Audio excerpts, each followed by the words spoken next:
Bonjour, voilà notre 7e vidéo de la série Aceteranova. Nous allons faire une petite révision rapide de la main droite et nous allons continuer en revenant un petit peu chaque fois en arrière, en évoluant dans la méthodologie et le travail pour avancer dans notre travail technique et musical. Donc, nous avons parlé récemment de l'accord plaqué. Pourquoi plaqué? Car il n'y a qu'un son.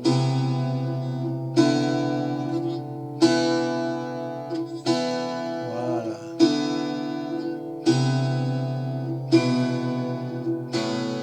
On ne doit entendre qu'un son chaque fois qu'on joue, de manière à ce que ce soit un temps.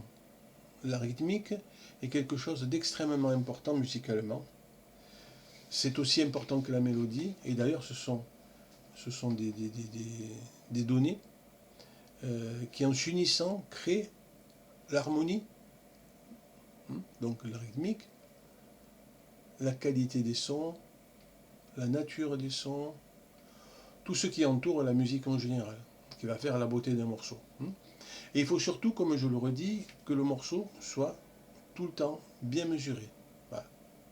Surtout, ne pas confondre, par exemple, un accord en arpégé, balancer des accords en arpégé au tout venant.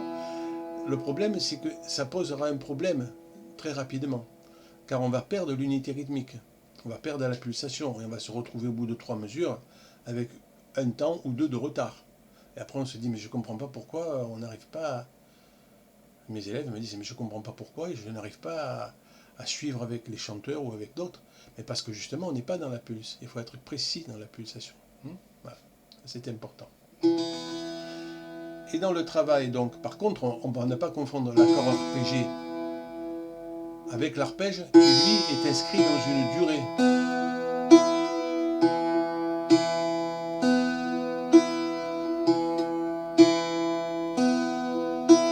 Voilà, ça va être par exemple 1, 2, 3, 4. Ça va être 4 noirs dans un temps. Ça va être intégré à l'intérieur d'une mesure. Non pas comme des accords arpégés. Alors l'accord arpégé, il peut se faire, mais il peut se faire par exemple en fin de phrase, quand une phrase est finie. Ou alors à la demande, mais pas que ce soit pas systématique. Attention, je le répète. Sinon, il y a une dilution qui se fait et la précision n'y est pas. Ensuite, nous avons la montée, ou la descente plutôt, et la montée. Je descends et je monte. Temps fort, temps faible. Temps fort, temps faible. Temps fort, temps faible.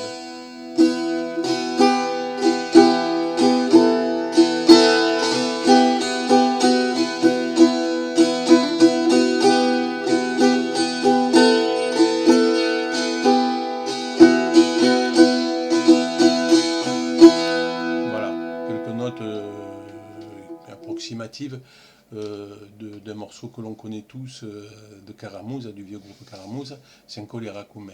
Ouais, un truc voilà, dans ce style-là. Donc c'est à titre d'exemple, bien sûr, c'est pas, on peut le jouer d'une autre manière, mais c'est juste le système basique pour vous faire comprendre comment ça fonctionne, de manière à pas tout mélanger et à vouloir tout faire à la fois. Okay. Donc,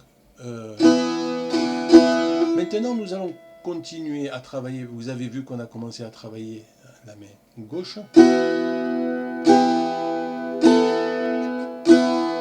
On va rester avec la battue, parce que c'est ce qu'il y a de plus intéressant dans le travail au départ. On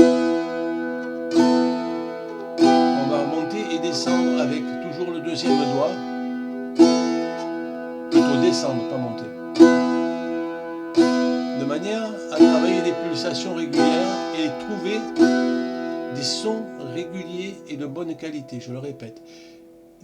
Prenez votre temps, on n'est pas pressé. La vitesse, dans notre période, dans notre époque, c'est quelque chose qui nous fait perdre le sens de tout. On veut aller vite, on veut être performant, alors que la performance, en fait, elle vient toute seule. Elle s'installe naturellement une fois qu'on a compris le mouvement.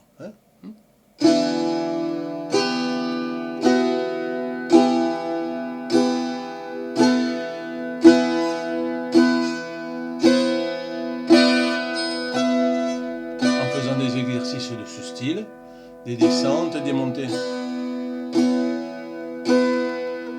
Des descentes plutôt.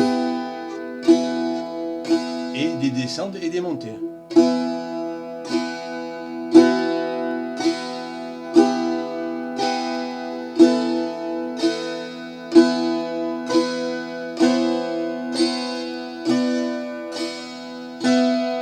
Le plus important, c'est de respecter des étapes.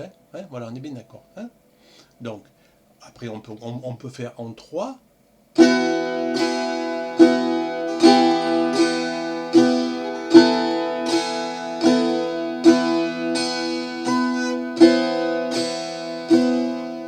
même trajet musical.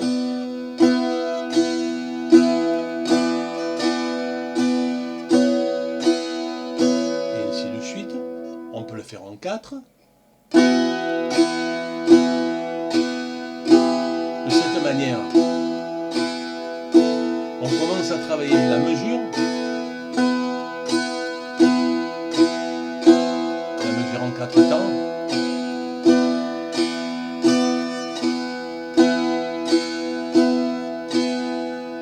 Voilà. De manière à synchroniser la main droite et la main gauche. Commencer ce travail de synchronisation qui est le plus important au départ. Ou même plus tardivement, parce que c'est quelque chose qu'il faut de toute façon acquérir d'une manière ou d'une autre. Il est important aussi, vis-à-vis de la main gauche, je ne sais pas si on peut le voir, d'avoir, oui, voilà, d'avoir tout le temps le pouce, non pas ici, mais derrière les doigts, de cette manière. Voilà, c'est mieux. De cette manière, on peut considérer que c'est un déplacement, c'est le déplacement qui va faire la technique. Et que le pouce soit toujours centré dans la main. Mais pas comme ça.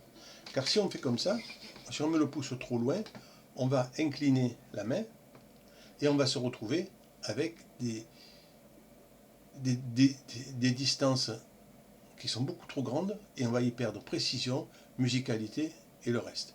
Donc la technique de la main gauche, c'est d'avoir le pouce, tant que faire se peut, le plus près possible à l'intérieur, les doigts recourbés et très proches du manche. Et tous les 4 au même niveau, hein, bien sûr.